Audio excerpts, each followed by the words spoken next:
It's time for economic recovery in Nicesia.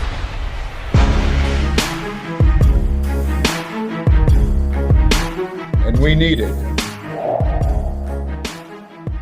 About 2,000 officers, Venezuelan generals started an internal struggle for power and privileges, many of which were artificially gained during the rule of the dictator Nicolás Maduro. The bloating of the military hierarchy and the politicization of the barracks led to even corporals being promoted overnight to the rank of general. This inflated elite of top military officers started taking key roles in politics, the economy, and Venezuelan diplomacy, representing the country overseas, totally unqualified for such roles. The allocation of positions without technical or merit-based criteria reinforced Chavismo within state structures, but it also generated rivalries and tensions, which are now exploding with Maduro's absence from command. Here, interim President Delcy Rodriguez faces a delicate dilemma. She must handle the general's anger over losing Maduro-granted privileges, while also facing pressure from Donald Trump, who warned that not cooperating could put her on the United States target list. In this video, we will discuss how Venezuela reached the infamous number of having 2,000 general officers in its military forces. Welcome to Life in the Barracks. I was here thinking, and I want you to reflect with me, Maduro. He promoted 1,500 people to general, 1,500 colonels, soldiers, basically. He turned everyone into a general. Now, I ask you, were all these generals connected to the Revolutionary Armed Forces of Colombia, the famous Revolutionary Armed Forces of Colombia? Where will they go if Maduro doesn't come back? During the government of Hugo Chávez, between 1999 and 2013, Venezuelan military personnel gained political and economic prominence like never before. Right at the beginning of his administration, Chávez enacted a new constitution that granted the armed forces the right to vote and to run for elected office, creating opportunities for active participation in political life. From then on, the military began to occupy key positions within the state and take control of strategic companies, such as those linked to the mining and oil sectors. The attempted coup in 2002, which lasted 2 days and involved a dissatisfied military faction, led Chávez to further strengthen the power of the armed forces. After 20 continuous days of announcements, threats, and psychological warfare, with Nicolás Maduro's rise to the presidency, this militarization was deepened and turned into a strategy for political survival. To ensure the loyalty of the armed forces, Maduro promoted thousands of officers to the rank of general, inflating the military hierarchy to unprecedented levels. Venezuela currently has around 2,000 active officers generals and admirals, the highest number of generals globally. That's 10 times more than the United States and about 4 times more than Brazil.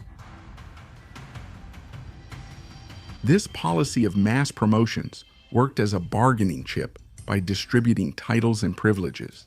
Maduro kept those who supported the regime under his control, creating a military elite, dependent on the benefits granted and deeply rooted in the political, economic, and diplomatic power structures of Venezuela.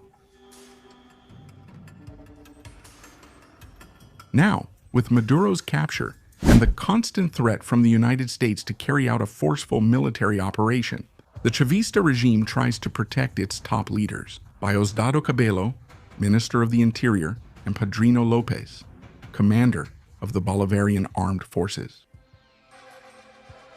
Both are considered pillars of the power structure that supports Chavismo, and because of that, have become priority targets for Washington.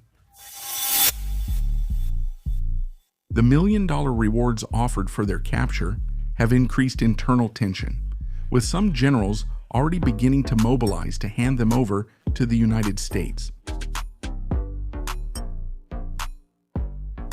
Whether in Brazil, the United States, Venezuela, or anywhere else in the world, the vast majority of generals do not want to lose the privileges that their rank provides.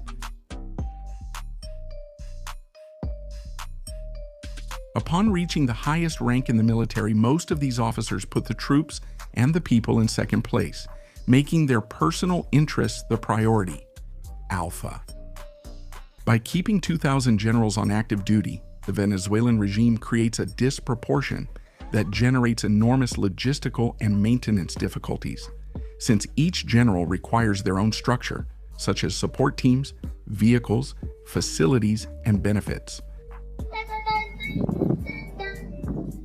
The military budget, which should be directed toward training, equipment, and modernization of the troops, ends up being consumed by the privileges and salaries of an inflated elite.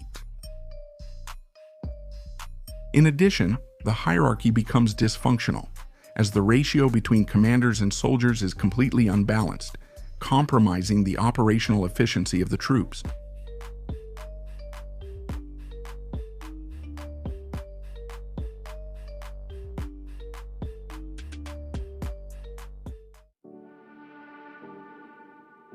Venezuela plunges into a scenario of internal dispute among high-ranking officers who fight to preserve their privileges and luxurious lifestyles, while the population continues to suffer without access to water, food, and housing. This silent war inside the barracks exposes the contradiction of a military elite that has strayed from its oath to serve the nation, turning their insignias into symbols of personal power. At the same time, it creates space for honest military personnel to rise up against this corrupt structure, creating the possibility of an internal revolution capable of restoring dignity to the people and rescuing the true role of the armed forces in defending Venezuela.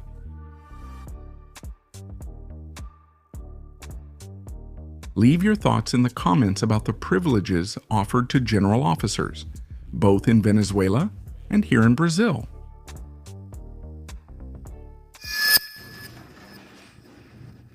Commander-in-Chief, good afternoon. May I proceed, Ambassador?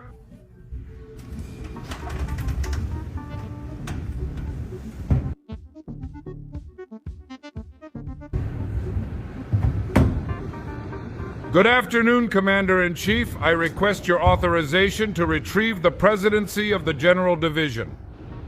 In the name of our liberator, Simón Bolívar, of our beloved Supreme Commander, Hugo Rafael Chávez Frias, Mr. Ambassador, I have decided and I proceed to light it. The Major General of the Bolivarian National Armed Forces. He's from Rio, what? What? On Life in the Barracks, you stay updated on all military news.